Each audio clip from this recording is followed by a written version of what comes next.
पिछले एपिसोड में टैन्यू अपना स्पीड बोट लेकर डेनमार्क से बाहर निकल गया था। अब यह जैसे ही कुछ दूर जाता है तभी इसका स्पीड बोट किसी चीज से टकराने लगता है, जिसकी वजह से टैन्यू का स्पीड बोट डगमगाने लगता है और टैन्यू पूरी तरह परेशान हो जाता है। तभी इससे सामने कोई नजर आता है जो इससे कहता है कि तुम आज नहीं उड़ सकते। इसके अलावा इसके साथ वाले लोग भी टैन्यू को मारने की धमकी देने लगते हैं। फिर टैन्यू सोचने लगता है इनके पास का सोल जल्दी ही समाप्त हो जाएगा, जो कि एक बहुत अच्छी बात है। वहीं इनमें से एक आदमी कहने लगता है टैन्यू जिस स्टूडेंट को कंट्रोल करता था अब वह मर चुका है। वहीं टैन्यू अब स्पिरिट स्टोन का यूज करता है और यहाँ से भागने लगता है, लेकिन अब यह लोग भी अपने स्पिरिट बोट से इसे तीनों तरफ से घेरने लगते हैं। यह देख टैन्यू अपने स्पिरिट बोट की स्पीड और बढ़ा देता है और फिर बहुत चालाकी से अपना डायरेक्शन चेंज कर देता है, जिसके बाद इन लोगों के दो स्पिरिट बोट आपस में टकरा जाते हैं, जिसकी वजह से इनके कुछ लोग मारे जाते हैं। अब इनका लीडर कहने लगता है टैन्यू ने लिंगझाओ को ब्रेक कर दिया है, नहीं तो हमारे इन दो स्पीड बोट को क्रैश कराना इम्पॉसिबल है। इसके बाद टैन्यू अब लीजियान की स्टिक से इनका सामना करने लगता है, जिसके दौरान टैन्यू पर भी पावरफुल अटैक होने लगता है। अब टैन्यू सोचने लगता है जिन चार लोगों ने अपने सोल परफेक्शन को ओपन कर लिया है, एक साथ मैं इनका सामना नहीं कर सकता।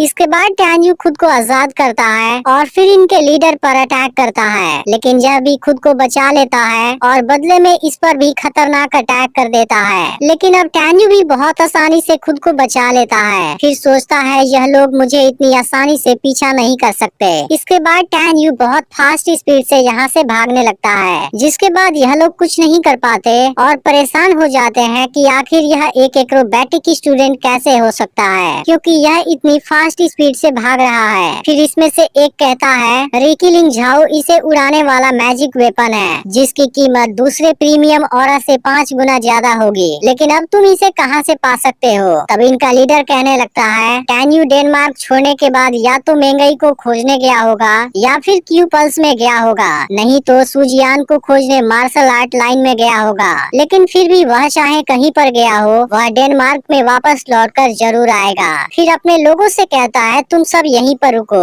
मैं टैन्यू के साथ डील करने के लिए तुरंत होली स्पिरिट लाइन में लौटूंगा। इसके बाद हम किसी आदमी को एक ब्यूटीफुल लड़की के साथ देखते हैं, जो उसके साथ टैन्यू के बारे में ही बात कर रहा होता है, जिस पर ब्यूटीफुल लड़की पूछती है अब हमें क्या करना चाहिए। इधर टैन्यू अब सिटी के एंट्रेंस पर आ गया है, जहाँ दो लोग इसको गार्ड कर रहे हैं। इसके बाद टैन्यू अपने फेस पर कुछ कीचड़ लगा लेता है और फिर एंट्री करने जाता है, लेकिन लॉ एनफोर्समेंट स्टूडेंट इसको रोक देता है और कहता है तुम केवल 10 युआन लो क्वालिटी वाले स्नैक्स देकर अंदर नहीं जा सकते, इसलिए तुम्हें 50 युआन लो क्वालिटी वाले स्नैक्स देने पड़ेंगे। अब टैन्यू सोचने लगता है सिटी में एंटर करने के लिए या फिर बाहर निकलने के लिए किसी स्टूडेंट को पे करने की जरूरत नहीं पड़ती। यह मोटा आदमी और लॉ एनफोर्समेंट स्टूडेंट एक साथ मिले हैं और यह मोटा आदमी जरूर वही मास्टर होगा जो एक्रोबैटिक स्टूडेंट को हमेशा परेशान करता रहता है, लेकिन मैं बाहर निकलने के बाद तुम दोनों को देख लूंगा। फिर टैन्यू कहने लगता है हम केवल 300 युआन लो क्वालिटी वाले स्नैक्स एक महीने में कमा पाते हैं, क्या इसमें कुछ कम नहीं हो सकता। इस पर लॉ एनफोर्समेंट स्टूडेंट कहता है अगर तुमने फिर से एक और शब्द बोलने की कोशिश की फिर तुम्हें 50 के बदले 100 देने होंगे। इसके बाद टैन्यू इनको स्नैक्स देकर जाने लगता है और कहता है तुम्हें बहुत जल्द पछताना पड़ेगा। अब टैन्यू अंदर चला जाता है और सोचता है यहाँ पर बहुत से लोग हैं, इसलिए ट्रेडिंग के लिए यह सबसे बेस्ट चॉइस है। इसके बाद टैन्यू यहाँ पर एक बैनर लगा देता है, जिसे देखकर यहाँ बहुत सारे लोग आने लगते हैं। तब एक आदमी कहने लगता है अगर तुम चीजों को चेंज करना चाहते हो फिर तुम्हें सबसे पहले अपने सोल को रिवील करना होगा। इस पर टैन्यू कहता है मुझे कोई शादी नहीं करनी है, बस मेरे पास बहुत सारे सोल पावर हैं जिनको मैं चेंज करना चाहता हूँ। फिर एक आदमी पूछता है तुम्हारे पास कितने फिटल सोल हैं, जिसके बाद टैन्यू कहता है मेरे पास 1489 पीस हैं। इसी के साथ यह एपिसोड एंड हो जाता है, जिसका अगला एपिसोड फ्राइडे को रिलीज होगा।